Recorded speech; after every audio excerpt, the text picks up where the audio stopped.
এই দুনিয়া এখন তো আর সেই দুনিয়া নাই, মানুষ নামের মানুষ আছে দুনিয়া বোঝাই, সেই মানুষের ভিড়ে আমার আসল মানুষ নাই। এই দুনিয়া এখন তো আর সেই দুনিয়া নাই, মানুষ নামের মানুষ আছে দুনিয়া বোঝাই, সেই মানুষের ভিড়ে আমার আসল মানুষ নাই। ঠিক কিনা? এই যে আমাদের বিশাল জনসংখ্যা, এই জনসংখ্যাকে কি করে জনসম্পদে রূপান্তরিত করা যায় এ ব্যাপারে কথা বল। আল্লাহ তাআলা ইরশাদ করছেন, ওয়ালাকাদ কাররামনা বনি আদম ওয়া হামালনাহুম ফিল বাররি ওয়াল বাহরি ওয়া রাযাকনাহুম মিনাত তাইয়্যিবাত ওয়া ফাদ্দালনাহুম আলা কাসীরিম মিম্মান খালাকনা তাফদীলা। পড়েন আল্লাহু আকবার। রব্বুল আলামিন বলেন, ওয়ালাকাদ কাররামনা বনি আদম, আমি বনি আদমকে সম্মানিত করেছি, বনি আদমকে মর্যাদা দিয়েছি। ওয়া হামালনাহুম ফিল বাররি ওয়াল বাহর, বনি আদমকে জলে স্থলে স্থলে এবং সমুদ্রে চলাচলের বাহন দিয়েছি। ওয়া রাযাকনাহুম মিনাত তাইয়্যিবাত, তাদেরকে পবিত্র রিজিকের বন্দোবস্ত করেছি। ওয়া ফাদ্দালনাহুম আলা কাসীরিম মিম্মান খালাকনা তাফদীলা, আর আমি আল্লাহ যাদেরকে সৃষ্টি করেছি তাদের মধ্য থেকে বনি আদমকে আমি শ্রেষ্ঠ বানিয়েছি, সবার চেয়ে সেরা। আমাদের মতো করে আল্লাহ কাউকে বানায় নাই। দুই পায়ে ভর করে শির দ্বারা এরকম স্ট্যান্ড রেখে মাথা উঁচু করে দাঁড়াতে পারে এরকম কোন প্রাণী পৃথিবীতে আছে? এজন্য আল্লাহ বলেন, ওয়ালাকাদ কাররামনা বনি আদম, আমি বনি আদমকে সম্মানিত করেছি, তাদেরকে আমি মর্যাদা দিয়েছি। তাদেরকে আমি যত মর্যাদা দিয়েছি আমার কোন সৃষ্টিকে এত মর্যাদা দেই নাই। পড়েন সুবহানাল্লাহ। I have dignified the status of the sons of Adam, আদমের সব সন্তানের মর্যাদা আমি বাড়িয়েছি। আল্লাহ এখানে বলেননি ওয়ালাকাদ কাররামনাল মুমিনিন, আমি মুমিনের মর্যাদা বাড়িয়েছি, বলেছেন? আল্লাহ এখানে বলেন নাই ওয়ালাকাদ কাররামনাল মুসলিমিন, আমি মুসলিমের মর্যাদা বাড়িয়েছি। আল্লাহ বলেছেন ওয়ালাকাদ কাররামনা বনি আদম, আমি বনি আদমের সম্মান বাড়িয়েছি, হোক সে মুমিন কিংবা কাফের, মুসলিম কিংবা মুশরিক, আস্তিক কিংবা নাস্তিক, আরব কিংবা অনারব, যেই হোক না কেন আদম সন্তান সবগুলার মর্যাদা বাড়ায় দিয়েছে কে? সবার মর্যাদা আল্লাহ বাড়িয়েছে। মানুষ হিসেবে মর্যাদা। বিশ্বনবী সাল্লাল্লাহু আলাইহি ওয়াসাল্লাম ইহুদির লাশ দেখে দাঁড়িয়ে গেলেন। কার লাশ? ইহুদির লাশ দেখে দাঁড়ায় গেলেন। সাহাবারা বললেন, ইয়া রাসূলুল্লাহ, আপনি দাঁড়ালেন যে, এটা তো ইহুদির লাশ। বিশ্বনবী বললেন, আওয়ালাইসাত নাফসান, এটা কি মানুষ নয়? এটা হোক ইহুদি হোক খ্রিস্টান, এটা তো মানুষ। আমি মানুষ দেখে দাঁড়িয়েছি। আই স্যালিউট দ্য হিউম্যানিটি, আমি মানবতাকে সম্মান করেছি। পড়েন সুবহানাল্লাহ। তাহলে এই জমিনে মানুষের মর্যাদা বেশি, হোক আস্তিক হোক নাস্তিক হোক মুমিন কিংবা কাফের। আদমের সন্তান হলে মানুষ হলেই তার মর্যাদা বাড়িয়েছে কে? আমার কলিজার টুকরা যশোরের ভাইয়েরা, মানুষের মর্যাদা আল্লাহ এত বাড়িয়েছেন, মানুষ জীবিত থাকলেও যেমনি মর্যাদাবান, মরে গেলেও মর্যাদাবান। সুবহানাল্লাহ পড়েন। মানুষ মরে গেলে এই ডেড বডিটা কি হয়? পচে যায়, গলে যায়, মাটির সাথে মিশে যায়। তাই বলে আপনি ডেড বডির সাথে যাচ্ছে তাই করতে পারবেন না। পারবেন? কেউ যদি অন্যায় করে তাকে যদি আপনি শাস্তির আওতায় আনেন, যা মনে চায় করতে পারবেন না। তারা আগুন দিয়ে পোড়াতে পারবেন না, নাক কাটতে পারবেন না, কান কাটতে পারবেন না, অঙ্গ বিকৃতি করতে পারবেন না। কারণ মানব জাতির মর্যাদা স্বয়ং দিয়েছে কে? ডেড বডি পচে যাবে, গলে যাবে। তারপরে ইসলাম বলে, না খবরদার, এই মরা লাশটারও একটা মর্যাদা আছে না নাই? ইসলাম বলে এই লাশটা গলে যাবে, পচে যাবে, কিন্তু এটার অমর্যাদা করো না। কর্পূর দিয়ে, খেজুর পাতা দিয়ে এটাকে ওয়ার্ম ওয়াটার দিয়ে, গরম পানি দিয়ে ধৌত করো। সাদা শুভ্র ধবধবে কাপড় দিয়ে লাশটাকে তুমি কাভার করো। তারপরে খাটিয়ার মধ্যে লাশটাকে রেখে বিশাল একটা প্রোগ্রাম করো, একটা ফিউনারাল প্রোগ্রাম করো। ওই প্রোগ্রামের ডানে বায়ে পেছনে লাশটারে রাখলে হবে না, প্রোগ্রামের একেবারে সামনটাতে তুমি লাশটাকে রাখো। সুবহানাল্লাহ। একটা ফিউনারাল প্রোগ্রাম করতে হবে, তাকে শেষ বিদায় জানাতে হবে, যেটাকে আমরা জানাজা বলি। কি বলি? জানাজা মানে মাইয়েতের জন্য দোয়া, তার জন্য দোয়া করা হয়, তাকে একটা সিস্টেমেটিক অর্ডারে কবরে রাখা হয়, সুন্দরভাবে সেটাকে কবরস্থ করা হয়, মাটি দেয়া হয়, পানি দেয়া হয়। তার মানে মরে গেলেও মানুষের সম্মান বাড়ায় দিয়েছে কে? এজন্য আল্লাহ বললেন ওয়ালাকাদ কাররামনা বানি আদম, বনি আদমের সম্মান মর্যাদা আমি আল্লাহ বাড়িয়ে দিয়েছি। মানুষের সম্মানে তুমি কখনো আঘাত করো না, ঠিক কি না? তাহলে ভাই, প্রথম মেসেজ হচ্ছে the first and foremost message tonight to the people of জাসর। আল্লাহ বলেন I have dignified the status of son of Adam. আমি বনি আদম সবার মর্যাদা বাড়িয়ে দিয়েছি, হোক আস্তিক নাস্তিক, হোক কাফের কিংবা মুশরিক, তার মর্যাদা বাড়াই দিছে কে? যখন বন্যা হয় আমরা ত্রাণ নিয়ে যাই, আমরা শুধু মুসলমানদেরকে ত্রাণ দেই নাকি? হ্যাঁ, আমরা মুসলমানকেও দেই, অমুসলমানকেও দেই, হিন্দুকেও দেই, বৌদ্ধকেও দেই। যেখানেই মানবতা বিপন্ন সেখানে ইসলামের হেল্পিং হ্যান্ড আছে না নাই? সুবহানাল্লাহ। কি দিন আমরা পেয়েছি, কি বিধান আমরা পেয়েছি। ওয়ালাকাদ কাররামনা বানি আদম, আমি বনি আদমকে সম্মানিত করেছি। এরপর আল্লাহ বললেন ওয়া হামালনাহুম ফিল বাররি ওয়াল বাহর, জলে স্থলে আমি চলাচলের যানবাহনের ব্যবস্থা করেছি। আমরা স্থলে ঘোড়ার উপরে চড়ি, উটের উপরে চড়ি, গাড়ির উপরে চড়ি। এই যে গাড়ির ইঞ্জিন বানাইছি আমরা, এটার মেধা দিয়েছে কে? আবার সাগরের মধ্যে আমরা নৌযান, জলযান, বড় বড় জাহাজ দিয়ে এক মহাদেশ থেকে আরেক মহাদেশ যাই, এক দেশ থেকে মালামালগুলো আরেক দেশে পাঠাই। সাগরের ভেতরে নৌকাগুলোরে ধরে রাখলো কে?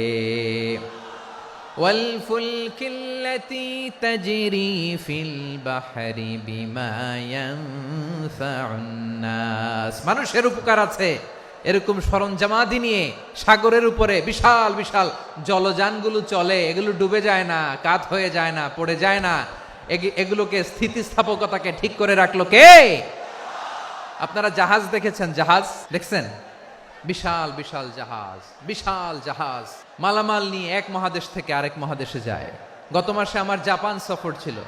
এই যে বাংলাদেশে যে গাড়িগুলো চালান, বেশিরভাগ গাড়ি আসে কিন্তু জাপান থেকে। হাজার হাজার গাড়ি একটা জাহাজ বহন করতে পারে, হাজার হাজার গাড়ি। এটারে সাগরের মধ্যে ভাসাইলো কে? হাজার হাজার গাড়ি নিয়ে জাপানিজ গাড়িগুলো আমাদের চট্টগ্রামের এয়ারপোর্টের বন্দরে ভিড়ে। যুক্তরাষ্ট্রে আমি দেখেছি বিশাল বিশাল জাহাজ। আপনারা টাইটানিক জাহাজের নাম শুনেছেন? টাইটানিক জাহাজের 8 গুণ 10 গুণ বড় একটা জাহাজ আছে, আইকন অফ দ্য সি, আমি দেখে এসেছি। রয়্যাল ক্যারিবিয়ান দেখে এসেছি। সাগরের সামনে জেটিতে যখন দাঁড়ালাম, জাহাজটা যখন যায়, আমার মনে হচ্ছে একটা শহর, গোটা শহর, the entire city is floating on the water. পুরো একটা শহর মনে হয় পানির উপর দিয়ে ভেসে যাচ্ছে। পড়েন সুবহানাল্লাহ। এই যে আইকন অফ দ্য সি, এই ক্রুজ, এই জাহাজটা, এটার ভিতরে স্টেডিয়াম আছে। কিসের ভিতরে স্টেডিয়াম? কথা বুঝে নাই বোধহয়। স্টেডিয়াম কিসের ভিতর? সুইমিং পুল আছে, শপিং মল আছে, রেস্টুরেন্ট আছে, ক্লাব আছে, 3000 4000 রুম বিশিষ্ট, কক্ষ বিশিষ্ট হোটেল আছে। এই সবগুলোর নিয়ে এগুলো চলে সাগরের দোলার মধ্যে, জলোচ্ছ্বাসের মধ্যে। এই সাগরের ভেতরে এই জাহাজগুলোর ভাষায় রাখছে কে? সূরাতুর আর রহমানে আল্লাহ তাআলা বললেন ওয়ালাহুল জাওয়ারিল মুনশাআতু ফিল বাহরি কাল আ'লাম ফাবিআইয়ি আলা, সবাই পড়েন ফাবিআইয়ি আলাই রাব্বিকুমা তুকাযিবান। পাহাড় সম বড় বড় জাহাজগুলো মাল বোঝাই করে সাগরের মধ্যে ভেসে বেড়ায়। এগুলো দিয়ে মালামাল বহন করা যায়, মানুষরা এক দেশ থেকে আরেক দেশে যায়। এই জাহাজগুলোর সাগরের ভেতরে ভাসায় রাখলো কে? এই আয়াতের ভেতরে আল্লাহ তাআলা সূরাত বানী ইসরাঈলের এই চমৎকার আয়াতের ভেতরে আল্লাহ তাআলা বেসিক্যালি মানব জাতির প্রতি তার 4টি স্পেশাল অনুগ্রহের কথা বলেছেন। কয়টি? 2টা বলে ফেলছি। 1 নাম্বার ওয়ালাকাদ কাররামনা বানি আদম, আমি বনি আদমের সম্মান বাড়াইছি, নাকি মুসলমানদের? তাহলে human dignity, the first part of the verse talks about the human dignity. 2 number অংশ আল্লাহ তাআলা বললেন ওয়া হামালনাহুম ফিল বাররি ওয়াল বাহর, স্থলে এবং সমুদ্রে আমি তাদের জন্য চলাচলের বাহন দিয়েছি। সুবহানাল্লাহ। তার মানে smooth movement on land and sea, জলে এবং স্থলে যাতে আমরা স্মুথলি মুভ করতে পারি আল্লাহ তাআলা দিয়েছেন।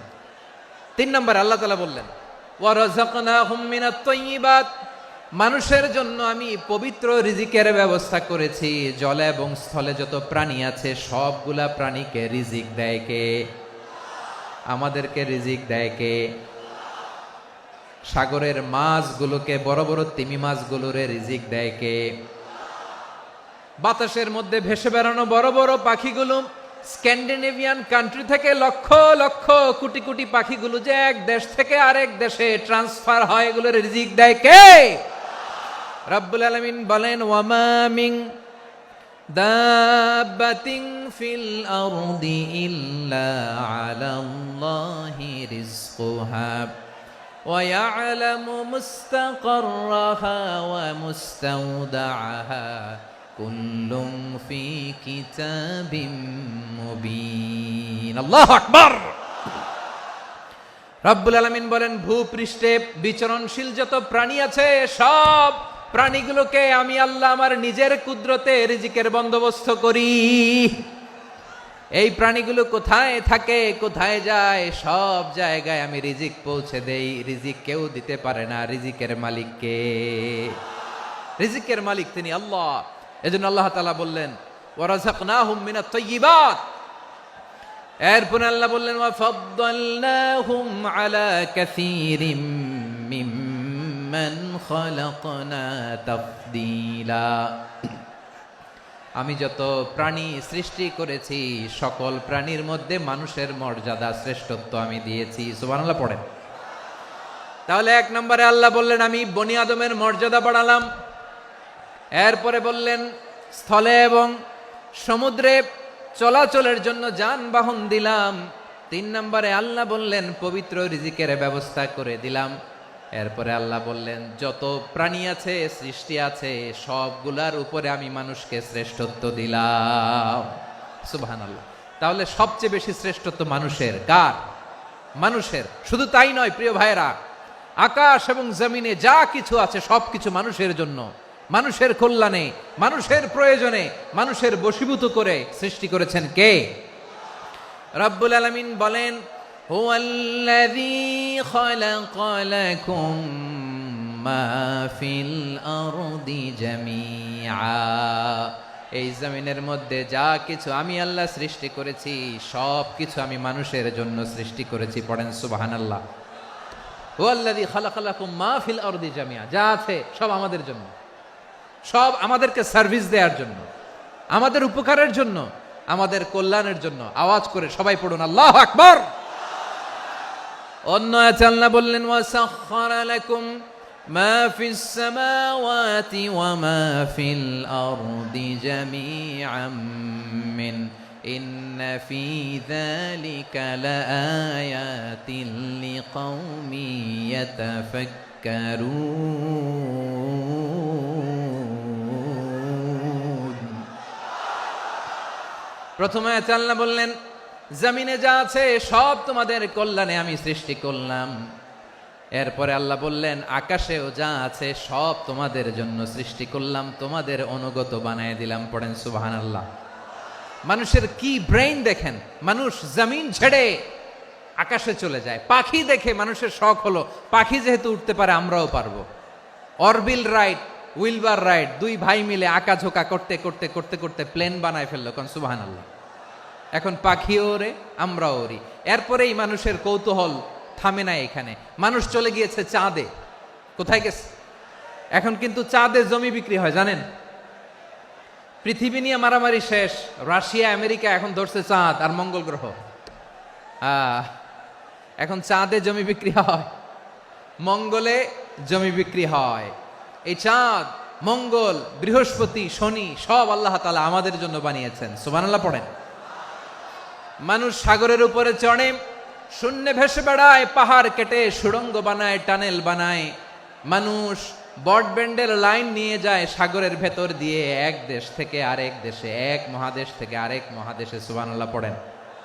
তার মানে গোটা বিশ্বের সব কিছুর উপরে control, superiority over all creatures, সব কিছুর উপর কন্ট্রোল, মনিটরিং, নিয়ন্ত্রণ, এটা প্রতিষ্ঠা করে দিয়েছে কে? এজন্যই মানুষের শ্রেষ্ঠত্ব। ওয়ালাকাদ কাররামনা বানি আদম, আমি বনি আদমের সম্মান বাড়িয়েছি, মর্যাদা আমি বাড়িয়ে দিয়েছি এই কারণে, কারণ মানুষ সবকিছুর উপর নিয়ন্ত্রণ নিতে পারে। মানুষকে নিয়ে এই কোরআনের সব আলোচনা, মানুষকে নিয়ে এই কোরআনের সব। তাই কোরআনের কেন্দ্রীয় আলোচ্য বিষয় হচ্ছে মানুষ। মানুষকে আল্লাহ স্বাধীনতা দিয়েছেন। ফামান শাআ ফালইউমিন ওয়া মান শাআ ফালইয়াকফুর। চাইলে মুমিন হতে পারো, চাইলে কাফের হতে পারো, তোমার ইচ্ছা। তবে জেনে রাখো, মুমিন হলে পাবা জান্নাত, কাফির হলে পাবা জাহান্নাম। নাও দ্য ডিসিশন ইজ ইয়ার্স। সিদ্ধান্ত তোমার, জান্নাতে যাবা না জাহান্নামে যাবা। মানুষকে আল্লাহ এত স্বাধীনতা দিয়েছেন, মানুষ চাইলে অনেক ভালো হইতে পারে। ভালোর রাস্তাও খোলা, খারাপ হওয়ার রাস্তাও খোলা। ভালো হইলে মানুষ অনেক ভালো, খারাপ হইলে অনেক খারাপ। ভালো হইলে সবচেয়ে ভালো, খারাপ হইলে সবচেয়ে খারাপ। এজন্য সিদ্ধান্ত আপনাকেই নিতে হবে। আল্লাহ তাআলা বলছেন, লাকাদ খালাকনাল ইনসানা ফি আহসানি তাকওয়িম সুম্মা রাদাদনাহু আসফালা সাফিলিন। আমি মানুষকে অনেক সুন্দর অবয়বে, সুন্দর আকৃতিতে সৃষ্টি করেছি। তার শুধু চেহারার ডিজাইনটাই সুন্দর নয়, তার ব্রেনটা বড্ড সুন্দর, তার মানসিকতা বড্ড সুন্দর, তার সৃজনশীলতা বড্ড সুন্দর। পড়েন সুবহানাল্লাহ। আমাদের ব্রেনটা অনেক সফিস্টিকেটেড ব্রেন, অনেক সফিস্টিকেটেড। এই 1.5 কেজি ব্রেন ইউজ করে মানুষ গোটা বিশ্বে সভ্যতা বিনির্মাণ করেছে, ঠিক কিনা? এই ব্রেন আল্লাহ তাআলা আমাকে দিয়েছে। এটারে কাজে লাগালে, আপনার 6 সেন্স কাজে লাগালে আপনি অনন্য মানুষ হয়ে উঠবেন, মহামানবে রূপান্তরিত হবেন। মানুষ হতে পারে, চাইলেই মহামানব হতে পারে। আবার যদি মানুষ চায় খারাপও হতে পারে। আল্লাহ বললেন শুধু ভালোই না, ভালো হতে চাইলে অনেক ভালো তুমি হতে পারো, আবার খারাপ হতে চাইলে অনেক খারাপ তুমি হতে পারো। সুম্মা রাদাদনাহু আসফালা সাফিলিন। খারাপ হলে একেবারে খারাপ হতে পারো, নিকৃষ্ট হলে একেবারে নিকৃষ্ট হতে পারো, ভালো হলেও ভালো হতে পারো। মানুষ শ্রেষ্ঠত্বে ফেরেশতাকে ছাড়িয়ে যায়, আর অধপতনে সে পশুকেও হার মানায়। এটার প্রমাণ কি? মানুষ শ্রেষ্ঠ হইলে যে ফেরেশতার চেয়েও সেরা, তার প্রমাণ কি? আল্লাহ তাআলা বলছেন, ওয়া ইয কুলনা লিল মালাইকাতি ইসজুদু লি আদম ফাসাজাদু ইল্লা ইবলিস আবা ওয়াস্তাকবারা ওয়া কানা মিনাল কাফিরিন। আল্লাহ বলেন, স্মরণ করো সে সময়ের কথা যখন আমি ফেরেশতাদেরকে বললাম, ও ফেরেশতারা আদমকে সেজদা দাও। সব ফেরেশতারা সম্মান সূচক সেজদা আদমকে দিল। তারা আদমের জন্য সেজদায় লুটিয়ে পড়লো, একজন ছাড়া, তার নাম ইবলিস। আওয়াজ করে বলেন, তার নাম কি? সে অহংকার প্রদর্শন করলো, সে কাফের হয়ে গেল। বাকি সব ফেরেশতারা সেজদা দিল। সুবহানাল্লাহ। আবার আদম আলাইহিস সালামকে আল্লাহ জিজ্ঞেস করলেন, সব বলে দিল উত্তর, কিন্তু ফেরেশতাদেরকে একই প্রশ্ন জিজ্ঞেস করলেন, তারা উত্তর করতে পারে নাই। তার মানে এর মধ্য দিয়ে প্রমাণিত হয়, মানুষ ভালো হলে ফেরেশতার চেয়েও ভালো, ফেরেশতার চেয়েও মানুষের মর্যাদা বাড়িয়ে দিয়েছে কে? সব নূরের ফেরেশতা যখন মাটির আদমকে সেজদা দেয়, এটা প্রমাণ করে ফেরেশতার চেয়েও মানুষের মর্যাদা বাড়িয়ে দিয়েছে কে? তুমি মাটির আদমকে প্রথম সৃষ্টি করিয়া ঘোষণা করিয়া দিলে শ্রেষ্ঠ বলিয়া, তাই তো নূরের ফেরেশতা করে আদমকে সেজদা। ঠিক কিনা বলেন? তাই তো নূরের ফেরেশতা করে আদমকে সেজদা। সবার চেয়ে সম্মান দিলে মাটির আদমকে। আল্লাহু আল্লাহু তুমি জাল্লে জালালুহু, শেষ করা তো যায় না গে তোমার গুণগান। পড়েন না? পড়েন। আল্লাহু আল্লাহু তুমি জাল্লে জালালুহু, শেষ করা তো যায় না গে তোমার গুণগান। আল্লাহু আল্লাহু। আল্লাহু আকবার। আদমের মর্যাদা বেশি, মানুষের মর্যাদা বেশি, মানুষ শ্রেষ্ঠ তার প্রমাণ, নূরের ফেরেশতা মাটির আদমকে সেজদা করে আওয়াজ করে বলেন ঠিক কিনা। তাহলে মানুষ ভালো হলে ফেরেশতার চেয়ে ভালো। আবার মানুষ যদি খারাপ হয় সে পশুর চেয়েও খারাপ, অধপতনে পশুত্বকে হার মানায়। তার প্রমাণ কি? তার প্রমাণ হচ্ছে যশোরের ভাইরা দেখবেন পত্রিকায় নিউজ পেপারে মাঝে মাঝে এরকম দেখা যায়, এক মানুষ আরেক মানুষকে হত্যা করে 20 টুকরা করে বস্তার ভেতরে ভরেছে। আচ্ছা, বুঝে থাকলে আওয়াজ করে বলেন, কোনদিন শুনছেন একটা হাতি আর একটা হাতিকে হত্যা করে 20 টুকরা করছে, এরপরে বস্তার ভিতরে ভরছে? হইছে? তাহলে দেখেন, মানুষ যদি খারাপ হয় সে পশুকেও হার মানায়। চিল্লায় বলো ঠিক কিনা। এমনও দুশ্চরিত্র মানুষ আছে যার নজর থেকে 6 মাসের ছোট্ট মেয়ে থেকে শুরু করে 80 বছরের বৃদ্ধারাও নিরাপদ নয়। পশুকেও হার মানে। মানুষের ঘর জ্বালিয়ে পুড়ে মেসাকার করে দেয়, জনপদের পর জনপদ জ্বালায় দেয়। এরকম আছে না নাই? গাজার মধ্যে যে অ্যাটাক করেছে, এরা মসজিদ মানে নাই, মসজিদে বম ফেলেছে। এরা খ্রিস্টানদের চার্চ গির্জা মানে নাই, গির্জায় বম ফেলেছে। পৃথিবীর ইতিহাসে never happened in the history of the world that someone bombed on a hospital, on a ICU center. এমন হাসপাতাল যেখানে আইসিইউর রোগীরা আছে, ওই হাসপাতালের উপরও ইসরায়েলি সৈনিকেরা বোমা মেরেছে। জোরে বলেন ঠিক কিনা। এরা মানুষ? আওয়াজ করে বলেন, এরা মানুষ না। প্রিয় ভাইয়েরা, চোখ কান নাক মুখ থাকলেই মানুষ না। যা সামনে দেখেন এগুলো সব মানুষ না, এগুলো জনসংখ্যা। এগুলো কি? সবাই বলুন, এগুলো কি? বাড়ছে জনসংখ্যা, কমছে মানুষ। এই দুনিয়া এখন তো আর সেই দুনিয়া নাই, মানুষ নামের মানুষ আছে দুনিয়া বোঝাই, সেই মানুষের ভিড়ে আমার আসল মানুষ নাই। ঠিক কিনা? আসল মানুষের বড্ড অভাব, আসল মানুষের বড্ড অভাব। আমার ভাইয়েরা, মানুষ খারাপ হলে পশুকেও হার মানায়। আচ্ছা, আওয়াজ করে বলেন, যে ইসরায়েলি সোলজাররা উপর থেকে বোমা মারল তারাও মানুষ? তারাও কি? ওরাও রক্তে মাংসে মানুষ, ওদেরও পরিবার আছে। বোমা মেরে যেই মেয়েটাকে তারা অনাথ বানায়, ইয়াতিম বানায়, ও কিন্তু বাসায় ওর মেয়েটাকে রেখে আসছে। ঠিক কিনা বলেন? বম্বিং করে যে বাবাকে মেরে, স্বামীকে মেরে স্ত্রীকে বিধবা বানায়, তারও ঘরে স্ত্রী আছে। উপর থেকে বম মেরে মানুষ মেরে দিচ্ছে, তারাও মানুষ। 1945 সালের 6 আগস্ট আমেরিকান সোলজাররা হিরোশিমায় বম মেরেছে। আমি নিজে দেখে এসেছি জাপানের হিরোশিমাতে। সকাল 8:15 মানুষ কেউ অফিসে যাচ্ছিল, কেউ খেতে খামারে কাজ করতে যাচ্ছিল। লিটল বয় নামে একটা বোম মেরেছে তারা। এই বোমের আঘাতে, পারমাণবিক এই বোমার রেডিয়েশনে আঘাতে, বোম ব্লাস্ট হওয়ার পরে মুহূর্তের মধ্যে 1,40,000 নাই। উপর থেকে যারা মারতেছে এরাও মানুষ, যাদেরকে মারলো তারাও।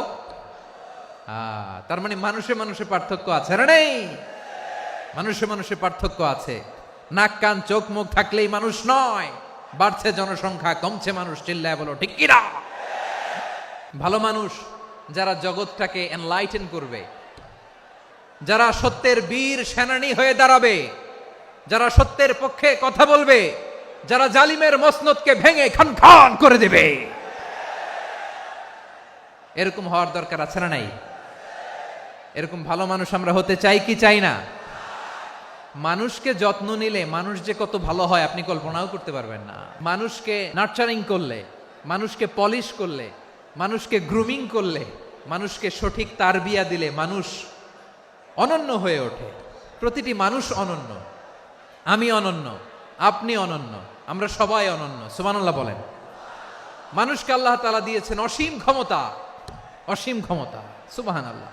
একটা মানুষ পারে না এমন কিছু নাই, বিশ্বাস করতে হবে। মানুষ যা কল্পনা করতে পারে ওইটা মানুষ করে দেখাতে পারে। তুমি তোমার কল্পনার রাজ্যকে সাজাও, তোমাকে হারাতে পারে এমন কোন শক্তি আল্লাহর জমিনে নাই।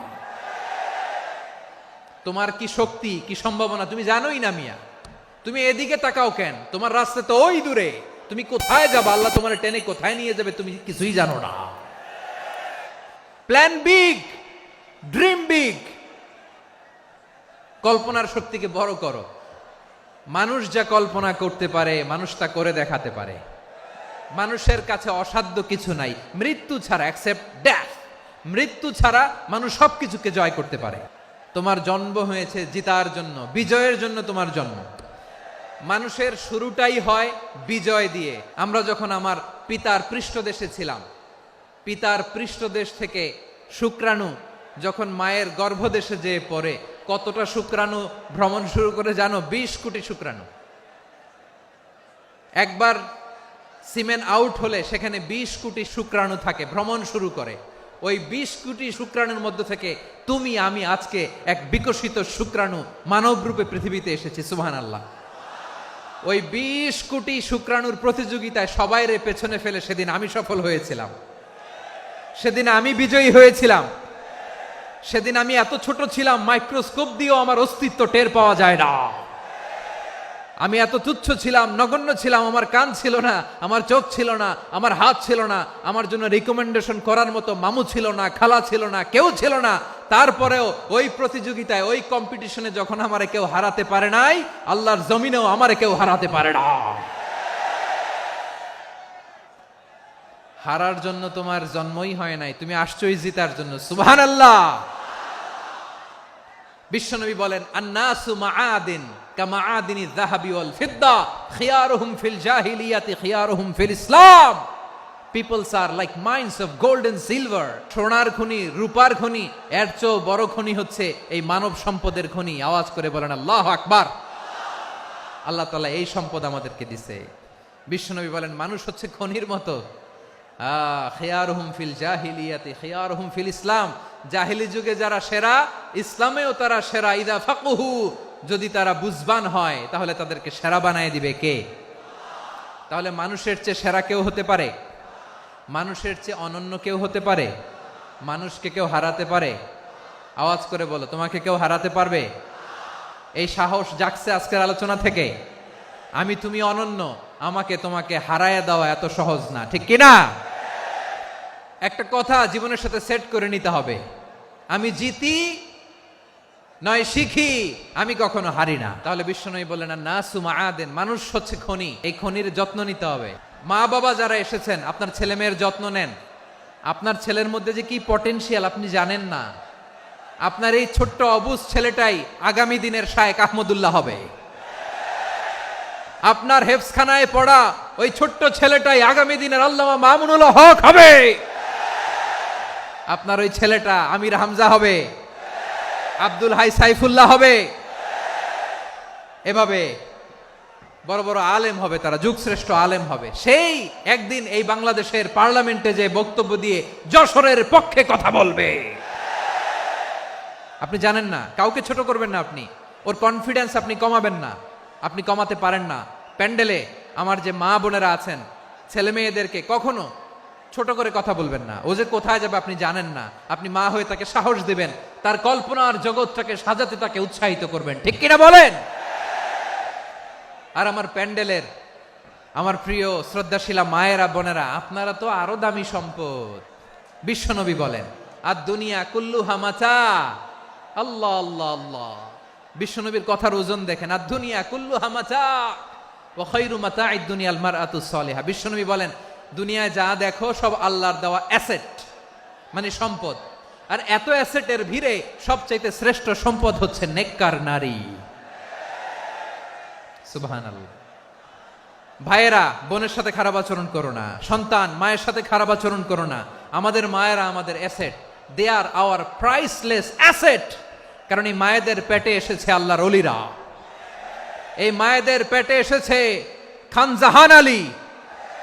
এই মায়ের পেটে এসেছে শাহজালাল ইয়ামানি। এই মায়ের পেটে এসেছে আল্লাহর সব নবীরা। নাকি নবীরা আকাশ থেকে ধপ করে জমিনে নেমে আসছে? মায়ের পেটে আসছে। এই মায়ের পেটগুলো খনি।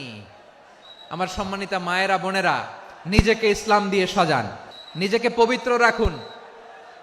নিজের আব্রু ইমান ইজ্জতের হেফাজত করুন, কোরআন পড়ুন, সুন্নাহ পড়ুন। আপনি জানেন না আপনার গর্ভে কে আসছে, কোন ক্ষণজন্মা পুরুষকে আল্লাহ তাআলা আপনার গর্ভে পাঠাবে আপনি জানেন না।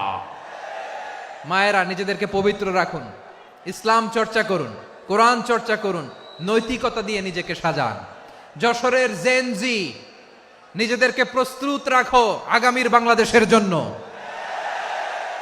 নৈতিকতা, মোরালিটি, ভ্যালিউজ দিয়ে নিজেকে সাজাও, ইসলাম দিয়ে নিজেকে সাজাও, কারণ আগামীর বাংলাদেশ ইসলামের বাংলাদেশ।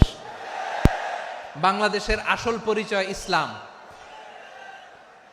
বাংলাদেশের আসল পরিচয় কি? সবাই বলে না, আওয়াজ করে, এদেশের আসল পরিচয়। এদেশে আজান শুনে সূর্য ওঠে শহর গ্রামে, এদেশে আজান শুনে সূর্য ডুবে সন্ধ্যা নামে, এদেশে সকল কাজে সবাই বলে বিসমিল্লাহ, এদেশে ভালো কিছু দেখে শুনে হাসি মুখে সবাই বলে মাশা আল্লাহ। সুবহানাল্লাহ সুবহানাল্লাহ সুবহানাল্লাহ সুবহানাল্লাহ সুবহানাল্লাহ সুবহানাল্লাহ সুবহানাল্লাহ সুবহানাল্লাহ। ও নবীন তরুণ, তোমার কিসের এত ভয়? জেনে রেখো বাংলাদেশের আসল পরিচয়। বাংলাদেশের আসল পরিচয় ইসলাম। আওয়াজ তুলে বলো, আসল পরিচয় কি? এদেশে পরস্পরে দেখা হলে দেয় সালাম, এদেশে আমজনতার হৃদয় জুড়ে পাক্কালাম, ঠিক কি না? এদেশে বিপদ এলে সর্বজনে সর্বক্ষণে দোয়া পড়ে ইন্না লিল্লাহ সুবহানাল্লাহ সুবহানাল্লাহ সুবহানাল্লাহ সুবহানাল্লাহ। এদেশে আজান শুনে সূর্য ওঠে শহর গ্রামে, এদেশে আজান শুনে সূর্য ডুবে সন্ধ্যা নামে, এদেশে সকল কাজে সবাই বলে বিসমিল্লাহ, এদেশে ভালো কিছু দেখে শুনে হাসি মুখে সবাই বলে মাশা আল্লাহ। সুবহানাল্লাহ, আওয়াজ করে সুবহানাল্লাহ সুবহানাল্লাহ সুবহানাল্লাহ সুবহানাল্লাহ। সবাই একসাথে সুবহানাল্লাহ সুবহানাল্লাহ সুবহানাল্লাহ সুবহানাল্লাহ। এদেশের আসল পরিচয় কি? আওয়াজ করে বলতে ভয় লাগে। এদেশের আসল পরিচয় কি? ইসলাম দিয়ে আমাদের সংসদ ভবন চলুক, আমরা চাই কি চাই না? বঙ্গভবনে লা ইলাহা ইল্লাল্লাহর পতাকা উড়ুক, আমরা চাই কি চাই না? প্রতিটি জেলা অফিসে, ডিসি অফিসে লা ইলাহার পতাকা ঝুলুক, আমরা চাই কি চাই না? মানুষকে যত্ন নিলে মানুষের মধ্যে যারা কি পটেনশিয়াল রেখেছে। আমি জাপানের দুইটা উদাহরণ দেই। জাপানে 2022 সালে জাপানের সাথে জার্মানির খেলা, ফিফা ওয়ার্ল্ড কাপ 2022, ওই খেলায় জিতেছিল জাপান। জিতেছিল 22 সালের এই ফিফা ওয়ার্ল্ড কাপে জাপান ফুটবল খেলায় জিতে। As a part of their celebration তারা খেলার পরে পুরো স্টেডিয়ামটারে ক্লিন করে, the fan base of Japan, লক্ষ লক্ষ মানুষ খেলা দেখতে যায়, তো এত ডাস্টবিনও তো নাই, তো যারা ডাস্টবিনে জায়গা পায় নাই তারা এই যে চকলেটের প্যাকেট, পানির বোতল, চিপসের প্যাকেট তারা এদিকে সেদিকে রেখে দিয়েছে। জাপানের ভক্তরা, জাপানের ফলোয়াররা as a part of their celebration তারা খেলার পরে পুরো স্টেডিয়ামের সব ময়লা আবর্জনা ক্লিন করে তারপরে বিদায় নিয়েছে। তাদেরকে কি ক্লিন করার দায়িত্ব দেওয়া হয়েছিল? তারা কি স্টেডিয়ামের পরিচ্ছন্নতা কর্মী? তাদের আকল, তাদের সিক্স সেন্স তাদেরকে বলেছে। ছোটবেলা থেকে জাপান গভর্নমেন্ট ওদেরকে এত পরিচ্ছন্নতা শেখায়, ক্লিনলিনেস অ্যাওয়ারনেস ক্যাম্পেইন করায়। ক্লাসে আমি দেখেছি, ক্লাসে নিজের বেঞ্চ নিজে মুছে, ক্লাসের মাঝখানে একটা সময় দেয়, নিজের টেবিল নিজে মুছে, নিজের ক্লাসরুমটা নিজে পরিষ্কার করে। রাস্তাঘাটে একটা ধুলা নাই, ময়লা নাই, একটা টিস্যু নাই। খেলার পরে গোটা বিশ্বকে তাক লাগিয়ে দিয়েছে। জাপানের ফ্যানরা সবার রেখে যাওয়া গার্বেজ, টিস্যু, বোতল পরিষ্কার করে তারপরে স্টেডিয়াম থেকে বিদায় নিয়েছে। আমরা কেন এমন হইতে পারলাম না? জাপানের যারা এগুলো করছে ওদের 3টা করে চোখ না? চোখ তো 3টা জাপানো লাগো, জাপানো লাগো। হাত তো 4টা, কান তো 6টা। হ্যাঁ, নাকি আমার মতো 2 হাত 2 কানওয়ালা মানুষ? চোখে দেখলে ওটা মানুষ না। চিন্তা করছেন? তার মানে জাপানিজদেরকে যে গ্রুমিং করে শিখানোর মাধ্যমে পরিচ্ছন্ন বানানো গেছে, ওরা যেমনি মানুষ আমরাও মানুষ, আমাদের সন্তানদেরকে শেখালে তারাও পারবে। পারবে কিনা? 2 নম্বর উদাহরণ বলি। চট্টগ্রাম ফেনীতে যারা গিয়েছেন, মেঘনা গোমতী ব্রিজ প্রকল্প নাম শুনছেন? মেঘনা একটা ব্রিজ পার হওয়া লাগে। এই মেঘনা গোমতী, এখানে 3টা ব্রিজ কাঁচপুর সহ, এই 3টা ব্রিজের নির্মাণ কাজ, রেনোভেশনের কাজ দেয়া হয়েছিল জাপানের একটা কোম্পানিকে। কাকে? জাপানের কোম্পানি। নির্মাণ শেষে 738 কোটি টাকা বেঁচে গেছিল, এটা গভর্নমেন্টের হাতে দিয়ে তারা বিদায় নিয়েছে। কত টাকা? 738 কোটি টাকা। যত প্রাক্কলিত ব্যয় নির্ধারণ করা হয়েছে সব টাকা সরকার, তৎকালীন সরকার 2019-এর সরকার, কারা ছিল তো জানেন? এই 2019-এর সরকার তাদেরকে দিয়েছে। তারা রিনোভেশন নির্মাণ শেষে 738 কোটি টাকা অতিরিক্ত বেঁচে গেছিল, এটা আবার গভর্নমেন্টের হাতে বুঝাই দিয়ে তারা বিদায় নিচ্ছে। আমরা কেন এমন হইতে পারলাম না? জাপানের ওরাও মানুষ, আমরাও মানুষ, তার মানে মানুষে মানুষে পার্থক্য আছে না নাই? আচ্ছা, জাপানের 2টা উদাহরণ দিলাম, এবার আমার দেশের 2টা উদাহরণ দিব না? বাংলাদেশের 2টা উদাহরণ দিই। 1 নম্বর উদাহরণ, গত সপ্তাহে আপনারা জানেন কক্সবাজার আমার একটা প্রোগ্রাম ছিল, তো হেলিকপ্টারে গিয়েছিলাম। ফেনী জেলা যখন পার হচ্ছি, আমি দেখলাম 3টা উইন্ডমিল চিনেন তো? বিশাল পিলার, 3টা-4টা পাখা থাকে। বায়ু বিদ্যুৎ কেন্দ্র, বাংলাদেশের প্রথম বায়ু বিদ্যুৎ কেন্দ্র এটা। মুহুরী প্রজেক্ট বলে এটার, সম্ভবত মুহুরী প্রজেক্ট। তো সাগরের বাতাসের ঝাপটায় এটা ঘুরে এনার্জি হয়, ইলেকট্রিসিটি উৎপাদন হয়। তো আমি পাইলটকে বললাম, ভাই এগুলো থেকে কেমন ইলেকট্রিসিটি উৎপাদন হয়? কয়, হুজুর একটু হয় না, কিছুই হয় না। কিছুই হয় না মানে? বলে, হুজুর বাংলাদেশে যত উইন্ডমিল আছে এটার পাখা একটাও ঘুরে না। আল্লাহ, বলেন কি? তাহলে এই যে কোটি কোটি টাকা ব্যয় করে যে উইন্ডমিল, কয় হুজুর উপরে ফিটফাট, ভিতরে সদরঘাট। তার মানে কোটি কোটি টাকা দিয়ে এই উইন্ডমিল বানায়, এখানে কিছু নাই। দুর্নীতির আড্ডাখানা, আখড়াখানা বাংলাদেশ, ঠিক কিনা বলেন? হায় রে, জাপানিজরাও মানুষ, আমরাও মানুষ। আমার এক নিকটাত্মীয় সরকারি চাকরিজীবী, উনি আমাকে বললেন, বাংলাদেশের আর একটা উদাহরণ দেই। উনি আমাকে বললেন যে প্রতি বছর আমাদের অফিসের ফার্নিচার চেঞ্জ করে। আমি বললাম, প্রতি বছর ফার্নিচার চেঞ্জ করে কেন? বলে যে ফার্নিচার নতুন পারচেজ করলেই তো ওইখানে টাকা, নতুন কিনতে পারলেই টাকা, নতুন উন্নয়নের সবক শোনাতে পারলেই টাকা। প্রথম আলোর রিপোর্ট, কি আলো? প্রথম আলোর রিপোর্ট, গত 15 বছরে উন্নয়নের নামে লুটপাট হয়েছে প্রায় 3.25 লাখ কোটি টাকা। কার রিপোর্ট? আমাদের বানানো কথা। প্রথম আলোর রিপোর্ট। গত 15 বছরে কারা ছিল জানেন তো? হ্যাঁ, শুধু ওনাদেরকেই দোষ দিয়ে লাভ নাই। স্বাধীনতার পর থেকে শুধু শাসকের হাত বদল হয়েছে, আমরা কিছু পাই নাই, ঠিক কিনা বলেন? আমরা এরকম চাই না। তাহলে জাপানের মানুষও মানুষ, আমরাও মানুষ। সিদ্ধান্ত আপনার, কোন মানুষ হবেন, ভালো মানুষ না খারাপ মানুষ? আজকের আলোচনার বিষয় হচ্ছে মানব সম্পদের উন্নয়ন, human resource development. It's a process to increase the capacity of knowledge, skill, capacity of the people of a country. একটা দেশের মানুষের জ্ঞান, তাদের দক্ষতা কি করে বাড়ানো যায়, বাড়িয়ে দেশের উন্নয়ন করানো যায়, এটাই হচ্ছে মানব সম্পদ উন্নয়নের মূল কথা। তাহলে মানব সম্পদ হচ্ছে একটা দেশের সবচাইতে শক্তিশালী পুঁজি। প্রাকৃতিক সম্পদ, খনিজ সম্পদের চেয়েও দামি হচ্ছে মানব সম্পদ। আল্লাহ তাআলা দয়া করে আমাদেরকে এই মানব সম্পদ দিয়েছেন। আসুন আমাদের এই মানুষগুলোকে আমরা সোনার মানুষ বানাই। রাজি আছেন তো সবাই? রাজি আছেন? মানুষ পারে না এমন কোনো কিছু নাই, চাইলে সব পারে। এজন্য মানুষকে তারবিয়া দিতে হবে, যথাযথভাবে তাদেরকে গড়তে হবে। আসুন আমরা সিরাতের আয়নায় বিশ্বনবীর জীবনী থেকে দেখি তিনি কিভাবে হিউম্যান রিসোর্সকে ম্যানেজ করতেন। বিশ্বনবী, he was a very good talent hunter, চৌকস ট্যালেন্ট হান্টার ছিল। কার মধ্যে কি ট্যালেন্ট আছে দেখলেই বুঝে ফেলতেন। সুবহানাল্লাহ পড়বেন না? কি নবী আমরা পেয়েছি!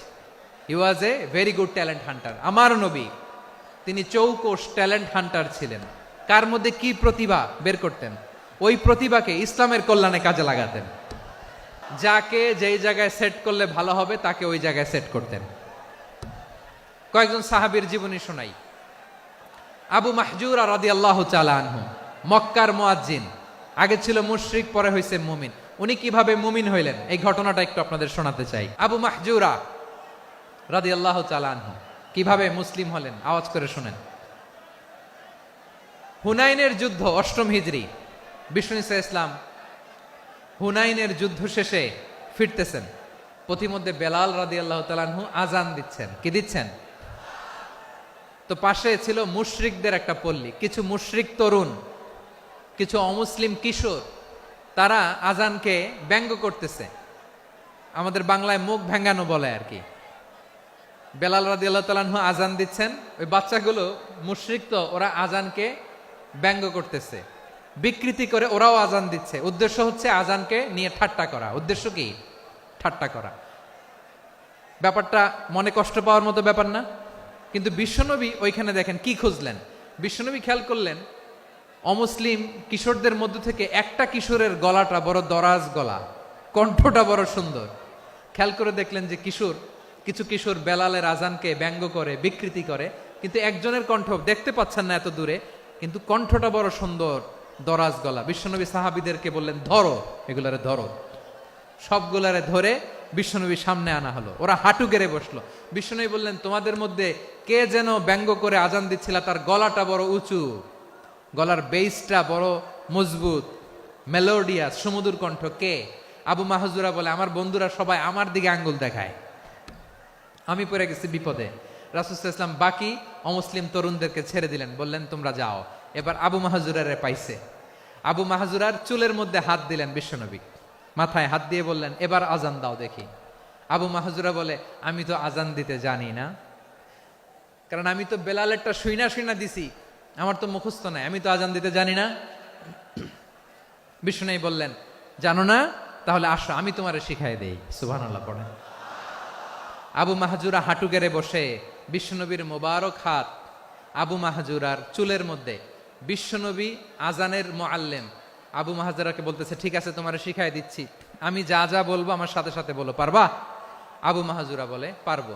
বিশ্বনবী আজান দিচ্ছেন, মাথায় হাত দিয়ে আল্লাহু আকবার,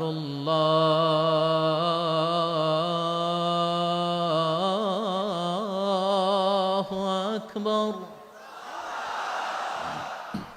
আবু মাহজুরা এই বাক্যটা পড়লেন। বিশ্বনবী দ্বিতীয় বাক্য পড়তে আরম্ভ করলেন, আল্লাহু আকবার,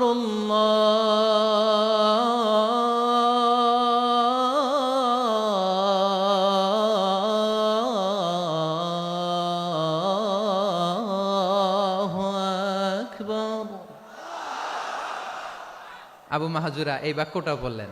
বিশ্বনবী আবু মাহজুরার মাথার মধ্যে হাত দিয়ে তৃতীয় বাক্য পড়লেন,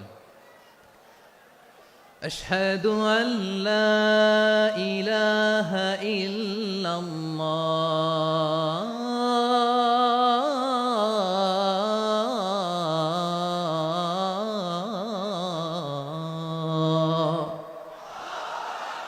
আবু মাহজুরা তৃতীয় বাক্য পড়লেন। বিশ্বনবী একটা বাক্য পরে আবু মাহজুরা পরে, বিশ্বনবী পরে আবু মাহজুরা পরে। আবু মাহজুরা কিন্তু অমুসলিম, মুশরিক। আবু মাহজুরা বলে, এক একটা বাক্য পড়ি আমার কলিজাটা গলে ঠান্ডা হয়ে যায়। এতদিন মোহাম্মদকে গালি দিতাম, এখন মোহাম্মদ আমার মাথায় যখন হাত রাখছে আমার সারা শরীর ঠান্ডা হয়ে গেছে। বিশ্বনবী আজান শিখাচ্ছেন, একটা একটা বাক্য পড়ে আবু মাহজুরাও পড়ে, বিশ্বনবী পড়ে আবু মাহজুরাও পড়ে।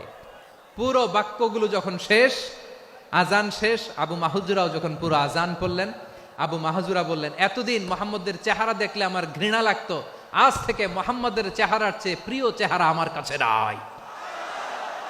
আবু মাহজুরা বললেন, ও মুহাম্মদ, আজানের বাক্য তো আপনি আমারে শেখালেন, এখানেই শেষ করবেন না, আপনি আমারে পড়ায় দেন, লা ইলাহা ইল্লাল্লাহু মুহাম্মাদুর রাসূলুল্লাহ সাল্লাল্লাহু আলাইহি ওয়াসাল্লাম। বিশ্বনবীর সাথে দাঁড়িয়ে উনি শাহাদা পড়ে মুসলমান হয়ে গেলেন। এবার আবু মাহজুরা বলে, ইয়া রাসূলুল্লাহ, ইয়া হাবিবাল্লাহ, আমি মুমিন হয়েছি, মুসলমান হয়েছি, আপনার কাছ থেকে আজান শিখার সৌভাগ্য আমি লাভ করেছি গো নবী। আমার কণ্ঠের বড় তারিফ করেছেন, আপনি আমার আজানকে আপনি পছন্দ করেছেন। একটা জিনিস আপনার কাছে চাই, আপনি আমাকে মক্কার মসজিদুল হারামের মুয়াজ্জিন হিসেবে অ্যাপয়েন্ট করে দে। বিষ্ণু ইসা ইসলাম বললেন, যাও আবু মাহজুরা, আমি তোমাকে পৃথিবীর শ্রেষ্ঠতম মসজিদ মক্কার মসজিদুল হারামের মুয়াজ্জিন হিসেবে অ্যাপয়েন্ট করে দিলাম। দেখছেন কিভাবে ট্যালেন্ট হান্টিং করতে হয়, কিভাবে হিউম্যান রিসোর্স মানব সম্পদকে ব্যবহার করতে হয়। আসছিল আজানকে ভেঙ্গাইতে, আসছিল কেন?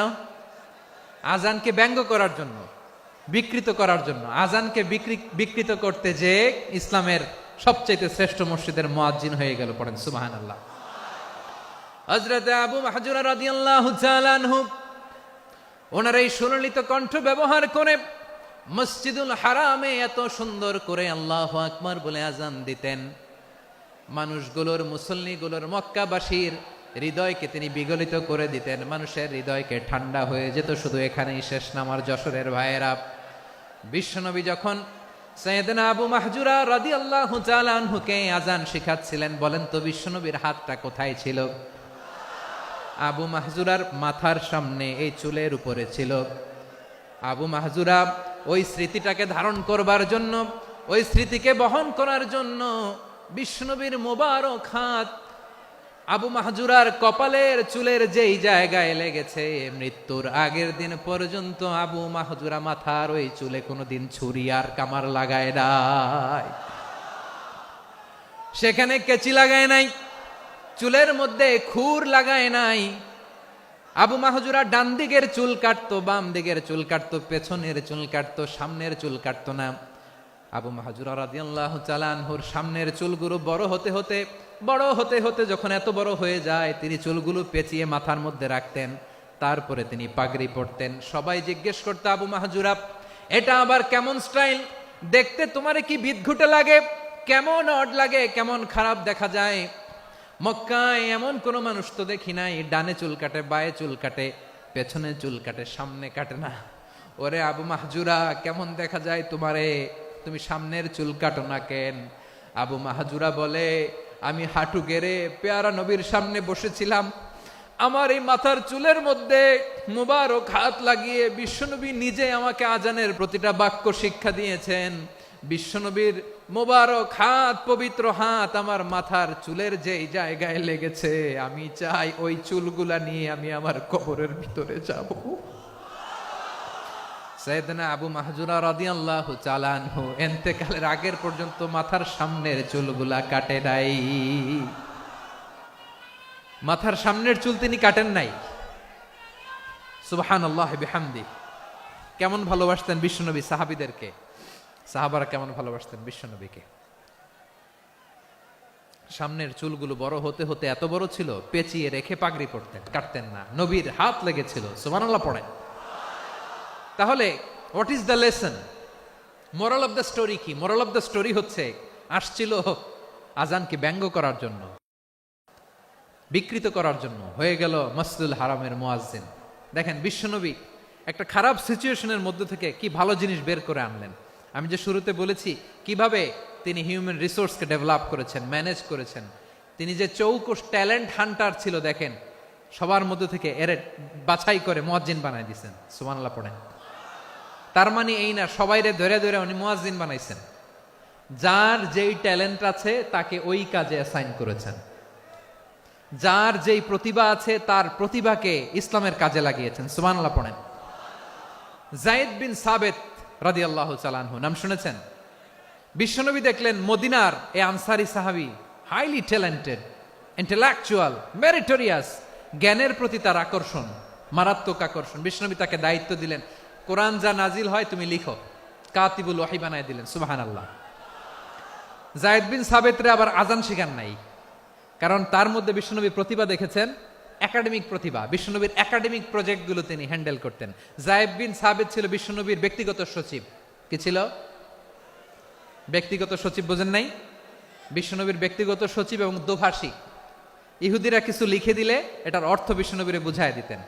আবার ইহুদিদের কাছে কিছু লিখতে হলে তিনি লিখে দিতেন। বিশ্বনবী একদিন বললেন, ইন্নী ওয়াল্লাহি মা আমানু ইয়াহুদা আলা কিতাব। ইহুদিরা যে চিঠি পাঠায় অর্থ তো বুঝি না, আরেক ইহুদি আইনে অর্থ করা লাগে। আবার ইহুদিদের কাছে কিছু লিখে পাঠাইতে চাইলে আমরা তো লিখতে পারি না, ইহুদিরে দিয়ে লেখা লাগে। ওরা যে পৈরা শোনায় লিখে দেয়, আমি ওদের বিশ্বাস করি না। আমার নিজের একজন লোক দরকার। বিশ্বনবী এই জায়েদ বিন সাবেতকে চুজ করলেন ল্যাঙ্গুয়েজের জন্য। উনি বললেন, জায়েদ, তোমার সফট স্কিলকে ডেভেলপ করতে হবে, তুমি হিব্রু ল্যাঙ্গুয়েজ শিখে ফেলো। জায়েদ বিন সাবেত বলল, বিশ্বনবীর মোটিভেশন আর ইন্সপিরেশন পেয়ে আমি 15 দিনে ইহুদিদের এই হিব্রু ল্যাঙ্গুয়েজ শিখে ফেললাম। শুধু শিখে ফেললাম না, হাত্তা হাদিকতু, even I became master in the language. এই ভাষা আমি পারদর্শী হয়ে গেলাম।